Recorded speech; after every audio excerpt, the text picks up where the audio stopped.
Hello दोस्तों। Good evening, नमस्कार। आप सभी का एक बार जो है फिर से बहुत बहुत स्वागत है आप सभी के अपने यूट्यूब चैनल परीक्षा की शिक्षा में।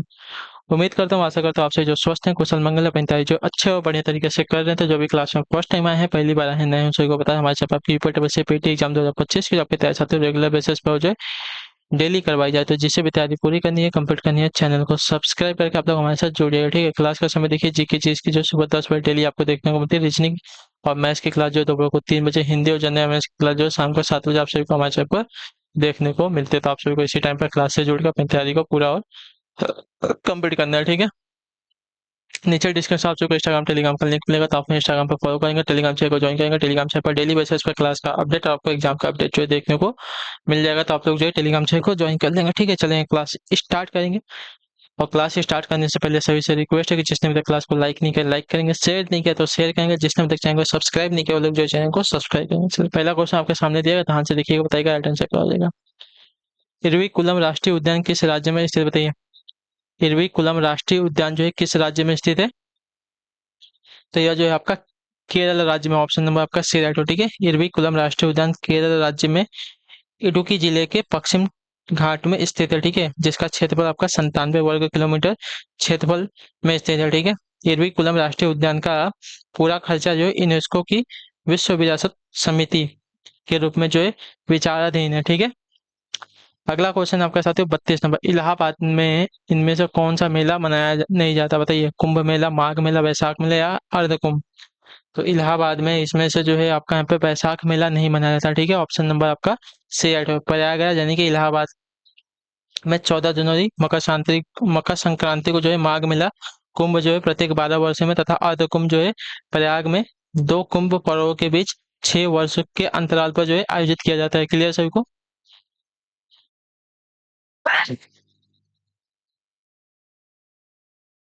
चलिए, अगले क्वेश्चन की तरफ बढ़ेंगे। आपका है 33 नंबर, फयाज खान द्वारा स्थापित रंगीला घराना किस स्थान पर स्थित है? फयाज खान द्वारा स्थापित रंगीला घराना किस स्थान पर स्थित है? तो इसका राइट आंसर आपका हो जाएगा साथियों आगरा में। ठीक है, ऑप्शन नंबर आपका सी राइट होगा। क्लियर हो इसके बारे में? रंगीला घराना को ही जो है आगरा घराना कहते हैं, ये बात भी याद रखिएगा। ठीक, यह घराना हिंदुस्तानी क्लासिकल संगीत घराना है। इस घराने के पहले गायक नायक गोपाल माने जाते हैं। ठीक है, लखनऊ घराने का उद्भव जो है नवाब वाजिद अली शाह के दरबार में हुआ था। अगला क्वेश्चन आपका है 34 नंबर, हरिश्चंद्र अनुसंधान संस्थान कहाँ स्थित है? तो ये आपका स्थित है साथियों इलाहाबाद यानी कि प्रयागराज में। ऑप्शन नंबर आपका डी राइट होगा। क्लियर होगा, हरिश्चंद्र अनुसंधान संस्थान गणित और सैद्धांतिक भौतिकी के शोध में समर्पित एक आपका प्रमुख संस्थान है। यह इलाहाबाद भारत के अवस्थित परमाणु ऊर्जा विभाग भारत सरकार द्वारा वित्त पोषित संस्था है। ठीक है, अगला क्वेश्चन आपका साथी हो, ध्यान से देखिएगा। 35 नंबर, इनमें से कौन सी मुख्य एजेंसियों में से एक नहीं है जो उत्तर प्रदेश में भारी मात्रा में अनाज भंडारण में शामिल होते हैं? इनमें से कौन सी मुख्य एजेंसियों में से एक नहीं है जो उत्तर प्रदेश में भारी मात्रा में अनाज भंडारण में शामिल है? तो इसका राइट आंसर आपका हो जाएगा साथियों FDI। ठीक है, FCI, SWC और CWC मुख्य एजेंसियां हैं जो उत्तर प्रदेश में भारी मात्रा में खाद्यान्न के भंडारण में शामिल है। ठीक है, 2012-13 के दौरान 455 एजेंसियों की कुल शेयर क्षमताओं में से 52.79% FC द्वारा संग्रहित हैं। इसके बाद क्रमशः 36.32% SWC और 10.89% CWC द्वारा संग्रहित है। ठीक है, जबकि FDI इसमें शामिल नहीं है, ये एक आपका प्रत्यक्ष विदेशी निवेश है। ठीक है, अगला क्वेश्चन आपका साथ 36 निम्नलिखित में से कौन सा विकल्प उत्तर प्रदेश की महत्वपूर्ण अनाज फसलों के नाम का उल्लेख करता है, बताइए।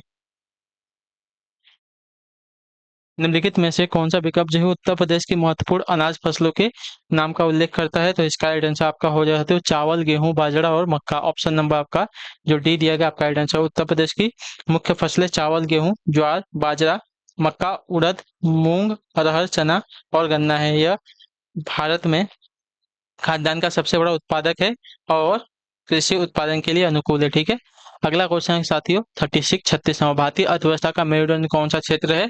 तो आपका राइट आंसर साथियों कृषि क्षेत्र। ठीक है, ऑप्शन नंबर आपका डी राइट होगा। क्लियर है इसका, कृषि क्षेत्र जो है भारतीय अर्थव्यवस्था का मेरुदंड कहा जाता है, क्योंकि कृषि पर जो है देश की 60% से अधिक आबादी निर्भर है। ठीक है, कई उद्योग जो है कृषि पर निर्भर करते हैं। अगले क्वेश्चन की तरफ बढ़ेंगे 38 नंबर, सिंगापुर की मुद्रा कौन सी है?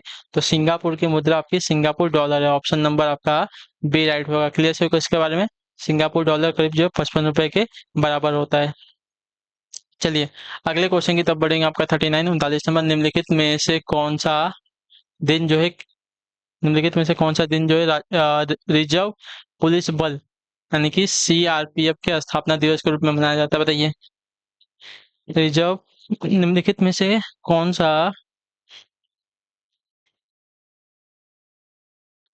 दिन जो है केंद्रीय रिजर्व पुलिस बल सीआरपीएफ के स्थापना दिवस के रूप में मनाया जाता है? तो आपका राइट आंसर यहाँ पे हो जाएगा साथियों 27 जुलाई। ठीक है, ऑप्शन नंबर आपका डी राइट होगा। क्लियर सभी को, सीआरपीएफ की स्थापना आपकी 1949 में संसद के विधेयक पारित करके हुई थी। ठीक है, अगला क्वेश्चन आपका साथियों है 40 नंबर, योग का वर्णन निम्नलिखित में से किस वेद में किया गया है? बताइए, योग का वर्णन जो है निम्नलिखित में से किस वेद में किया गया है? तो आपका राइट आंसर होगा साथियों ऋग्वेद में। ठीक है, ऑप्शन नंबर आपका सही है, योग का वर्णन ऋग्वेद में किया गया है। चारों वेदों में क्या वर्णित है वह इस प्रकार है। ठीक है, ऋग्वेद देवी देवताओं का वर्णन, ईश्वर स्तुति है।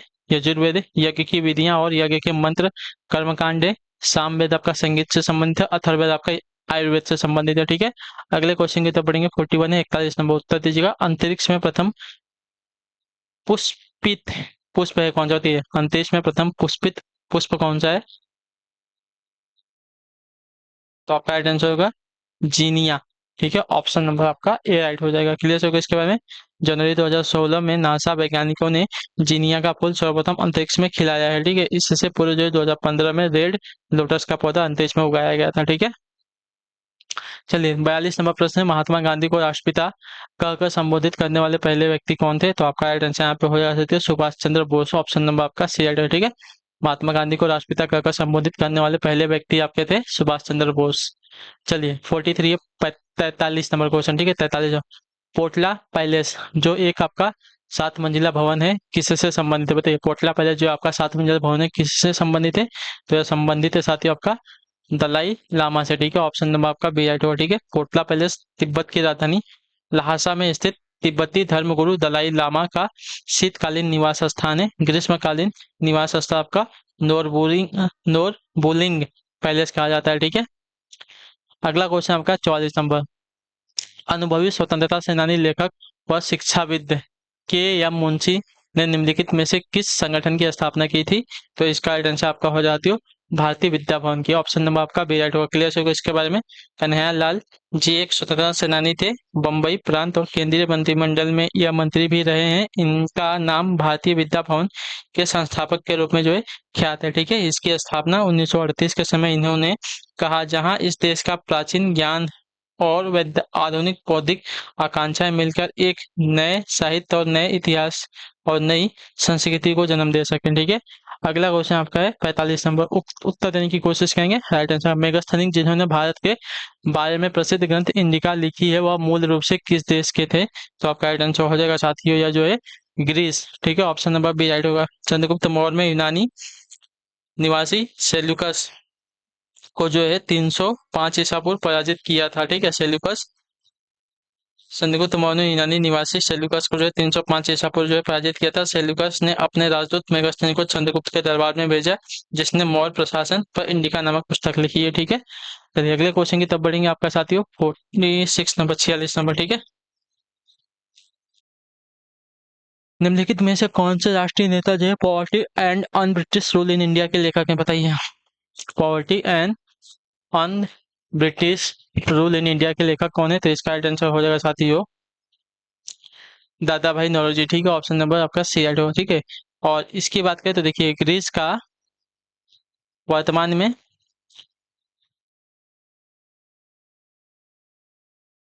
में यूनान जो है ग्रीस को कहते हैं। ठीक है, या जो यूरोपीय महाद्वीप का एक देश है और इसकी राजधानी आपकी एथेंस है। ठीक है, चलिए अगले क्वेश्चन की तरफ बढ़ेंगे, आपका है 7 नंबर, भारत के इन पड़ोसी देशों में से कौन सा देश जो है गलत तरीके से अपना राष्ट्रीय खेल ग- गलत तरीके से अपने राष्ट्रीय खेल में मेल खाता है?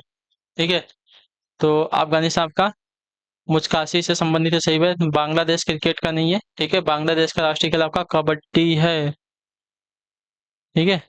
कबड्डी की उत्पत्ति आपकी इंडिया में हुई थी, भारत में हुई थी, ये बात याद रखिएगा, ठीक है।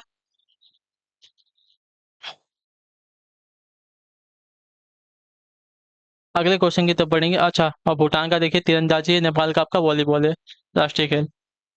भारत का क्या है आप लोग कमेंट करके बताएंगे, ठीक है। भारत का आप लोग कमेंट करके बताइएगा क्या है राष्ट्रीय खेल। भारतीय फुटबॉल टीम के कप्तान अर्जेंटीना के लियोन मेसी। भारतीय फुटबॉल टीम के कप्तान रिक्त स्थान जो अर्जेंटीना के लियोन मेसी के साथ सक्रिय खिलाड़ियों के बीच सर्वाधिक गोल करने वाले दूसरे अंतर्राष्ट्रीय खिलाड़ी बन गए हैं कौन? तो आपका राइट आंसर साथी है सुनील छेत्री, ठीक है। ऑप्शन नंबर आपका बी राइट होगा। क्लियर सो इसका सुनील छेत्री जो 2012 से भारतीय फुटबॉल टीम के कप्तान हैं, ठीक है। यही जो है अर्जेंटीना के लियोनेल मेसी के साथ सक्रिय खिलाड़ियों के बीच सर्वाधिक गोल करने वाले दूसरे अंतर्राष्ट्रीय खिलाड़ी बन चुके हैं, ठीक है। अगला क्वेश्चन आपका 49 नंबर, डीआरडीओ द्वारा विकसित निम्नलिखित में से कौन सी मिसाइल हवा से हवा में मार करने की एक मिसाइल है?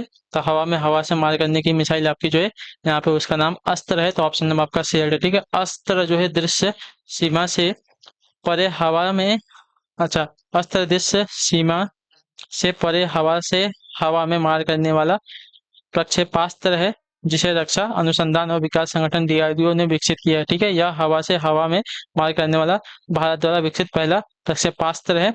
यह उन्नत प्रक्षेपास्त्र लड़ाकू विमानों को 80 किलोमीटर की दूरी से दुश्मन के विमानों पर निशाना लगाने और मार गिराने की क्षमता रखता है, ठीक है।